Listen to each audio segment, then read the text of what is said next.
Fertility అంటే hormones, అండాలు, కణాలు కాదండి. పర్సనల్ హైజీన్ కూడా ఉండాలి. అంటే బాడీ కూడా క్లీన్గా ఉండాలి.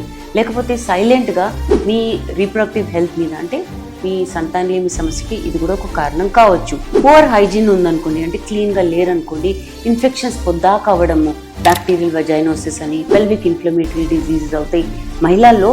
పురుషుల్లో యూరినరీ ట్రాక్ట్ ఇన్ఫెక్షన్ అవ్వడం వల్ల కణాల క్వాలిటీ కూడా దెబ్బతినొచ్చు. మహిళల్లో అండాలు, ఫెలోపియన్ ట్యూబ్స్లో ఇన్ఫెక్షన్స్ పాకడం వల్ల ఇవి ఒక పెద్ద సమస్యలాగా మారచ్చు. మహిళల్లో ఇంటిమేట్ ప్రైవేట్ పార్ట్స్ క్లీన్గా లేవనుకోండి, అలాంటప్పుడు వజైనల్ pH మెయింటైన్ అవ్వకపోవడం వల్ల బ్యాక్టీరియల్ బ్యాలెన్స్ లేకపోతే ఇన్ఫెక్షన్స్ అవుతాయి. పురుషుల్లో రెగ్యులర్ వాషింగ్ చేయకపోతే, మాయిశ్చర్ అంటే తడిగా ఉండడం వల్ల ఫంగల్ గ్రోత్, బ్యాక్టీరియల్ గ్రోత్ ఎక్కువ ఉండడం వల్ల కణాల హెల్త్ మీద కూడా ప్రభావం చాలా చూడటం జరిగింది. సింపుల్ హ్యాబిట్స్ పాటించండి. చేతులు కడుక్కోండి, తినే ముందు గోర్లు ట్రిమ్ చేసుకోండి, క్లీన్ అండర్గార్మెంట్స్ వేసుకోండి. వీటి వల్ల జర్మ్ ట్రాన్స్మిషన్, అంటే ఒకరి నుంచి ఒకరు పాకేది అనేది తక్కువ ఉంటుంది.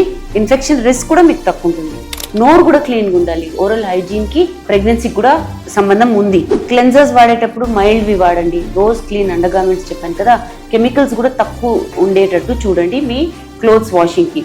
డెఫినెట్గా సేఫ్ సెక్స్ పాటించాలి. దీనివల్ల సెక్షువల్లీ ట్రాన్స్మిటెడ్ ఇన్ఫెక్షన్స్ కూడా తక్కువ ఉంటాయి.